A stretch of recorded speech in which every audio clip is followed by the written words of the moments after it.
नमस्कार। मुझे सुनने वाले और देखने वाले सभी लोगों को सुप्रभात। वर्ष 2025 का आज 2 नवंबर है और ठीक 4 दिन बाद 3 दिन बाद जो है, आज से 4 दिन बाद कह सकते हैं 6 नवंबर को बिहार का इलेक्शन है। तो मेरा इच्छा हुआ कि बहुत दिन बाद आज मैं इस वीडियो के थ्रू आप लोगों के बीच आया हूँ।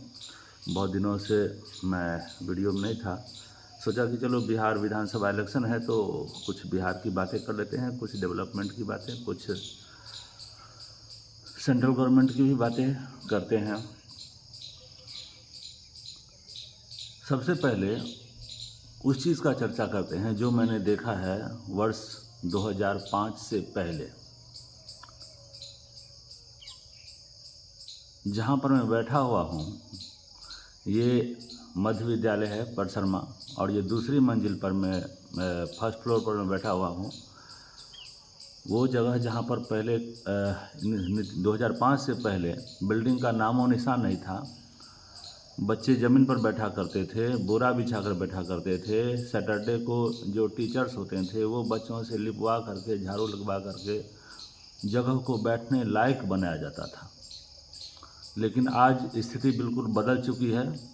बच्चों को न झाड़ू लाने की ज़रूरत पड़ती है, न झाड़ू लगाने की ज़रूरत पड़ती है। बच्चे आते हैं और A1 बिल्डिंग में बैठते हैं। हर प्रकार की सुविधा उपलब्ध कराई जा रही है। अभी तो बच्चों के लिए जो है बहुत सारी सुविधा है, ड्रेस है, साइकिल है, ये सब चीज़ें तो हम लोग देख ही रहे हैं। और बच्चों के लिए कंप्यूटर की भी सुविधा की जा रही है। सुन रहा हूँ कि अब जो है CCTV कैमरा लगाया जाएगा। बच्चों के लिए खेल का मैदान बनाया जा रहा है। ढेर तरह का विकास का कार्य हम देख सकते हैं। तो पहले मैं कर रहा था 2005 से पहले की बात।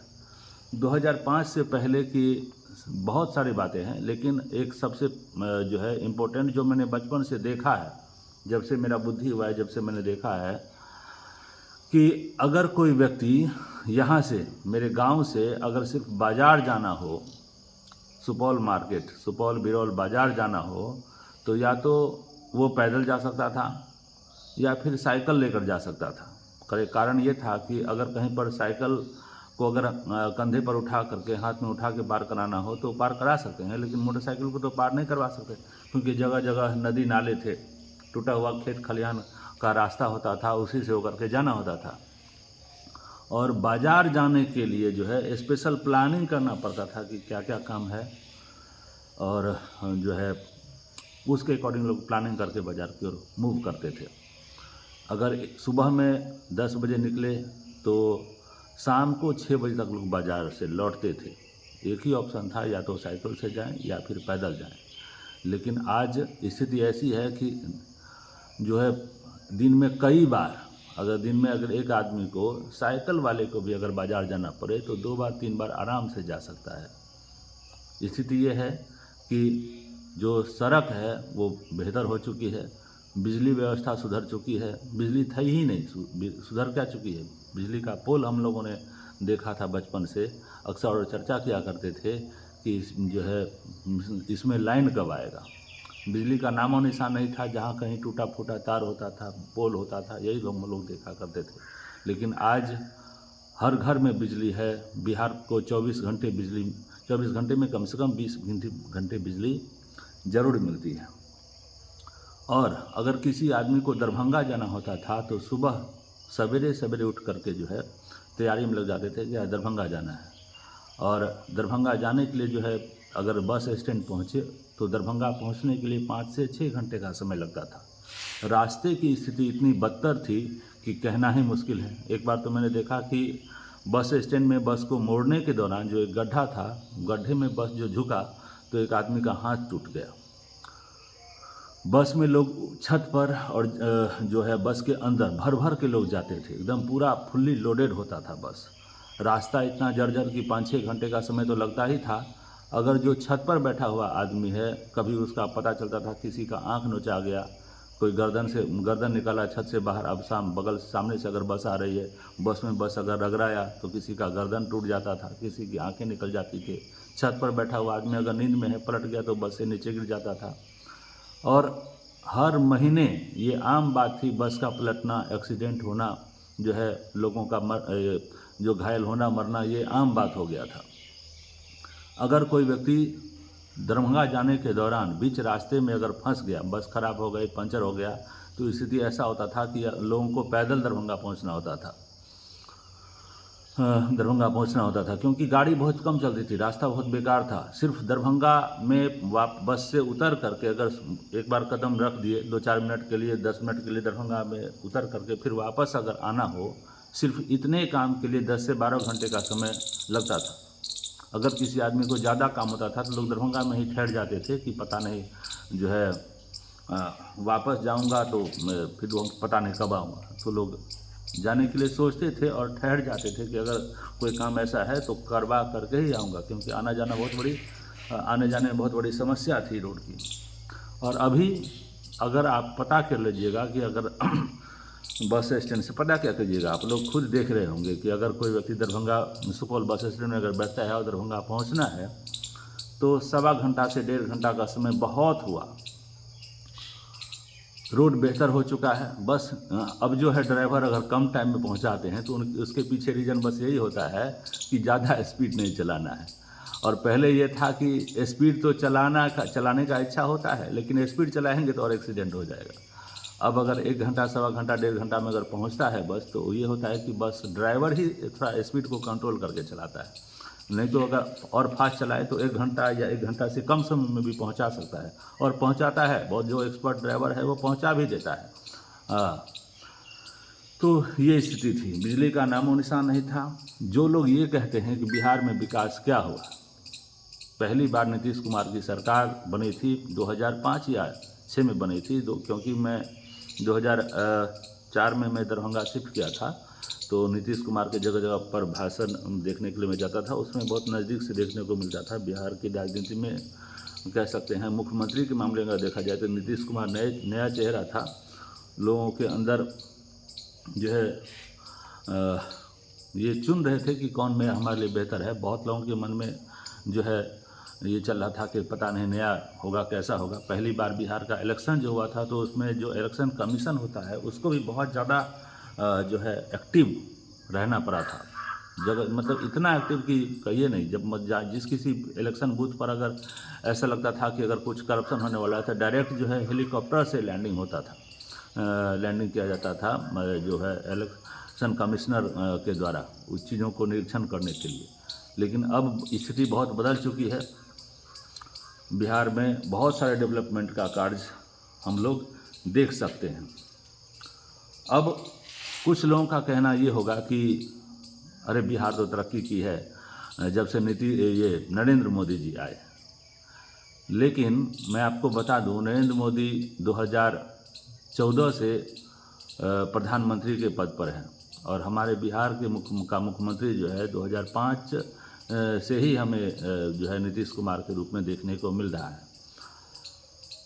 किसी भी राज्य की तरक्की जो होती है केंद्र सरकार और राज्य सरकार दोनों के सहयोग से होता है। अगर केंद्र में सरकार अच्छी है और राज्य में सरकार अच्छी नहीं है तो हम विकास का उम्मीद नहीं कर सकते हैं, क्योंकि केंद्र सरकार बहुत बेहतर हो और राज्य सरकार बेहतर अगर न हो तो राज्य की तरक्की नहीं हो सकती। राज्य अपने स्तर से काम करता है, केंद्र सरकार अपने स्तर से काम करता है। केंद्र सरकार अगर बेहतर हो और राज्य में सरकार बेहतर न हो तो मनमानी राज्य सरकार तो अपनी इच्छा से काम करेगा। स्थिति हम देख सकते हैं बंगाल का, वहाँ भी तो ममता बनर्जी की सरकार है, लेकिन हिंदू परेशान है वहाँ अभी भी। तो अगर हम चाहते हैं कि राज्य का विकास हो तो हमें इस बात को परखना होगा, देखना होगा कि हमारे लिए बेहतर कौन है। जब चुनावी राजनीति चलती है, चुनावी माहौल चलता है, तो एक से एक पॉलिटिकल लीडर आते हैं और अपने अपनी बातों को रखते हैं, अपने आप को बेहतर बताने का प्रयास करते हैं। जब नीतीश कुमार की सरकार बनी थी तो उन्होंने ये वादा किया था कि मैं बिहार को बेहतर करके दिखाऊंगा।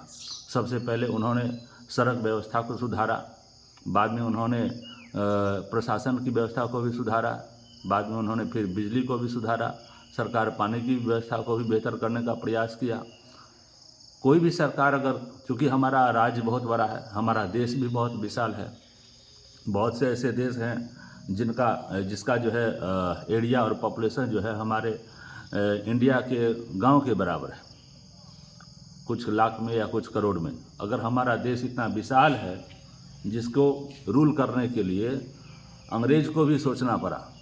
आप पूरा इतिहास पलटा के देखिए, अंग्रेजी सरकार कभी भी डायरेक्ट हम पर जो है रूल नहीं की, उसने भारतीयों के माध्यम से ही हम पर शासन किया। या तो वो गवर्नर के रूप में रहा या गवर्नर जनरल के रूप में रहा, डायरेक्ट रूल नहीं कर पाए। डिवाइड एंड रूल पॉलिसी अपनाया ताकि जो है इसको अलग अलग टुकड़ों में बांट देंगे तो हम पर शासन करना आसान होगा। तो जो अंग्रेजी ऐसी सरकार जिसके बारे में कहा जाता है कि कभी इसके साम्राज्य में कभी सूर्यास्त नहीं होता है, मतलब इतने देश पर इसका कब्जा था कि किसी न किसी देश में जो है सूर्य उदय ही रहता था। उसको भी भारत पर शासन करने के लिए जो है पॉलिटिकल गेम खेलना पड़ा भारत पर शासन करने के लिए। तो हम कैसे कि ये कह सकते हैं कि कोई भी सरकार आ जाए तो वो हर व्यवस्था को सुधार देगी। शिकायत हमें हर सरकार में देखने को मिल सकती है और मिलती ही रहेगी, क्योंकि हमारा देश इतना बड़ा है, हमारा राज्य इतना बड़ा है। यहाँ व्यवस्था को बेहतर बनाने के प्रयास के बीच में अगर कुछ करप्शन हमें देखने को मिल रहा है तो इसके लिए सिर्फ हम सरकार को दोषी नहीं ठहरा सकते, दोषी नहीं कह सकते। इसमें हमारा भी कुछ क्या बहुत हद तक हम खुद भी दोषी होते हैं। करप्शन को फैलाने में आम जनता का भी बहुत बड़ा योगदान होता है। अगर कोई देश जिसको हम विकसित देश कहते हैं, आप उसका इतिहास पलट के देखिए, आप उसके बारे में जानकारी प्राप्त करके देखिए, आपको पता चलेगा कि वहाँ की जनता भी बहुत ज़्यादा जागरूक है। जब तक हम खुद जागरूक नहीं होंगे, खुद समझदार नहीं होंगे, तब तक हमारे राज्य का विकास या हमारे देश का विकास संभव ही नहीं है। आप गूगल पर जाइए और सर्च करके देखिए कि बिहार में अब तक का हुआ सबसे बड़ा घोटाला कौन सा है, तो आपको गूगल के ऊपरी पेज के ऊपरी हिस्से पर ही आपको देखने को मिलेगा कि बिहार का सबसे बड़ा घोटाला चारा घोटाला हुआ था, जो कि 950 करोड़ का था। और अगर बिहार के जीडीपीएस की अगर बात की जाए, जीडीपी की बात की जाए, तो आप देखिएगा जो कि 2005 से पहले बिहार का जीडीपी जहां 70,000 था, 70,000 रुपया के आसपास था, वहीं अब जो 70 या 77,000 समथिंग, मतलब 1 लाख से कम का था। वहीं अब के समय में जो है जीडीपी जो है 8.54 लाख हो गया है, 8.54 लाख समथिंग कुछ है, मेरे अभी ध्यान नहीं आ रहा है, इतना हो गया है। और तरह तरह के विकास के कार्य हुए हैं, स्वास्थ्य व्यवस्था बेहतर हुई है। जगह जगह आप जो देख रहे हैं पीएचसी, सीएचसी, ऐसा कुछ था, पीएचसी सीएचसी जैसा कुछ नाम सुने थे बिहार में 2005 से पहले? हमें वो लोग जवाब दें जिनको एनडीए से शिकायत है, जो लोग कांग्रेस की वाहवाही करते हैं, जो लोग दूसरे पार्टी की सरकार की वाहवाही करते हैं, वो लोग बताएं कि पीएचसी या सीएचसी जैसा कुछ नाम आपने सुना था 2005 से पहले? तरह तरह की योजनाएं जो बिहार में हमें देखने को मिल रही है, ये सभी नीतीश कुमार के सहयोग का ही देन है। और सेंट्रल गवर्नमेंट की बात की जाए तो उनके भी बहुत सारे योगदान हैं। 2014 से पहले बहुत सारी सरकार आई, आज़ादी के बाद बहुत सारी सरकार बनी, लेकिन हमारे फौजी भाइयों का हाथ बंधा हुआ था। न बॉर्डर पर न अपने इच्छा से दुश्मनों का मुंहतोड़ जवाब देने की जो इच्छा थी वो दबाए हुए बैठे थे। अब उनको आज़ादी दे दी गई है कि अगर आपके अगेंस्ट में कोई एक्शन लिया जा रहा है तो आप भी उस चीज़ का एक्शन लेने के लिए आप स्वतंत्र हैं। आप अपने हिसाब से अपना सुरक्षा आपको करनी है, हमें तो नहीं करनी है। बॉर्डर पर मैं तो नहीं रहता, बॉर्डर पर आप रहते हैं, सुरक्षा आपको करनी है, तो आप अपने हिसाब से देखिए। अभी जो हमारे फौजी भाइयों का हाथ है वो पहले से ज़्यादा मजबूत हुआ है। दुश्मन अब हमारे देश की ओर देखने से कतराते हैं। बेहतर व्यवस्था हुई है। आप चाहे चीन और भारत के युद्ध का इतिहास देखिए और चाहे भारत और पाकिस्तान के युद्ध का इतिहास देखिए, व्यवस्था बहुत ही बेहतर हुई है। अगर कोई व्यक्ति ये कहता है कि हमें सरकार थोड़ा बदलना भी चाहिए, हाँ ठीक है बदलिए, लेकिन आप बेहतर ऑप्शन भी तो देखिएगा कि ऐसा कौन सा व्यक्ति है बेहतर जो नीतीश कुमार का स्थान ले सकता है। जो कौन सा ऐसा व्यक्ति है जो नरेंद्र मोदी का स्थान ले सकता है? कौन सा ऐसा व्यक्ति है जो योगी आदित्यनाथ का स्थान ले सकता है? बदलाव हमारा इतिहास ही हमेशा रहा है ऐसा कि लोग कहते हैं कि रिकॉर्ड बनाया जाता है रिकॉर्ड तोड़ने के लिए। तो रिकॉर्ड तोड़ने के लिए रिकॉर्ड बनाने वाले से ज़्यादा जो है रिकॉर्ड तोड़ने वाले के पास वो पावर होना चाहिए, वो क्षमता होना चाहिए, वो लोकप्रियता होना चाहिए। उसमें तोड़ने की आवश्यकता ही नहीं पड़ेगी, खुद टूट जाएगा रिकॉर्ड। लेकिन उस चीज़ के लिए खुद को आप साबित करके दिखाइए। कुछ लोग ऐसे हैं, मैं नाम या पार्टी का नाम बताना नहीं समझूंगा बेटर। कुछ लोग देखते हैं जो है एक स्थान पर जाते हैं तो बड़ा सम्मान के साथ जो है वहाँ बैठते हैं, उनके द्वारा दिया गया जो भी चीज़ है पहनते हैं, ओढ़ते हैं, खाते हैं बैठ करके। और वहीं एक समुदाय की ओर जब दूसरे समुदाय की ओर मूव करते हैं तो वहाँ जो चंदन टीका भी लगा दिया जाता है तो पोंछ लेते हैं। और वो लोग बिहार में बदलने की बात करते हैं, बिहार को बदलने की बात करते हैं, बिहार में रोजगार लाने की बात करते हैं। ऐसे बहुत सारे पॉलिटिकल आए लीडर गए, क्योंकि बिहार की जनता को तो बेवकूफ़ और मूर्ख समझा जाता है, गंवार समझा जाता है। हाँ, कहीं भी ये बिहार के लोगों की एक बहुत बड़ी खासियत रही है या कमजोरी, जो मान लीजिए कमजोरी रही है कि कोई भी राजनेता आ जाए तो एक बहुत बड़ा जन सैलाब वहाँ इकट्ठा हो जाता है उनकी बातों को सुनने के लिए।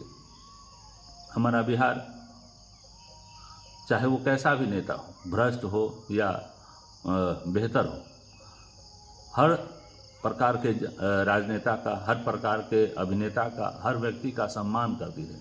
हमारा बिहारी जो है, हम जो बिहारी हैं वो मूर्ख नहीं है, गंवार नहीं है, सभ्य है। सभ्य व्यक्ति जो है वो सबको सम्मान देता है, सबका सम्मान पाना चाहता है और सबको सम्मान देना चाहता है। और इस चीज़ का फ़ायदा जो है हमेशा जो है दूसरे समुदाय के लोग, दूसरे स्टेट के लोग उठाते रहते हैं उनको, इसको जब मूर्ख समझ करके। मूर्ख नहीं है।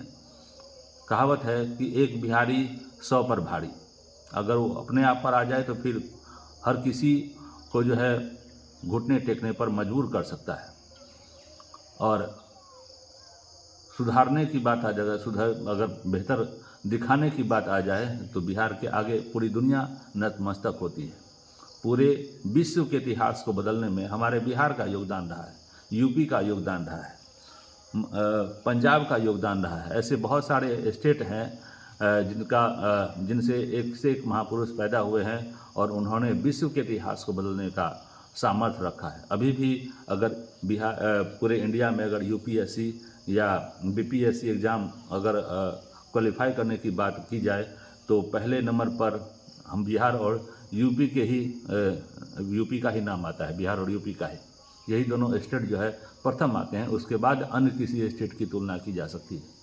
तो उस स्टेट का व्यक्ति जो देश और दुनिया को, भारत को ही नहीं दुनिया भर को एक से एक ऊंचा जो है सम्मानीय व्यक्ति दे सकता है, दुनिया भर के लोगों को जो है तरक्की का रास्ता दिखा सकता है, तरक्की के लिए जो एक बेहतर जो है मानव संसाधन दे सकता है, उसको कोई कैसे गंवार कह देता है, मेरे समझ से ये परे है।